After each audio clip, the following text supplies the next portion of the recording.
રાજ્યના વાતાવરણ અંગે હવામાન નિષ્ણાત અંબાલાલ પટેલની મોટી આગાહી। આજે રાજ્યના કેટલાક ભાગોમાં કમોસમી વરસાદની શક્યતાઓ। પંચમહાલ, સાબરકાંઠા અને દરિયા કિનારાના કેટલાક ભાગોમાં હળવો વરસાદ અથવા છાંટા થઈ શકે છે। તો દોસ્તો, શું છે અપડેટ જાણીશું આપણા આજના વિડીયોમાં।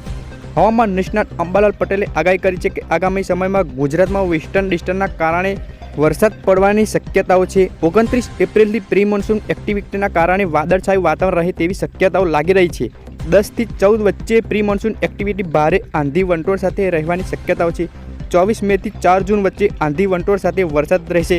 7 જૂનથી દરિયામાં પવનો બદલાતા ફરી વરસાદ આવશે અને 8 જૂન આસપાસ ચોમાસું બેસે તેવી સંભાવનાઓ છે।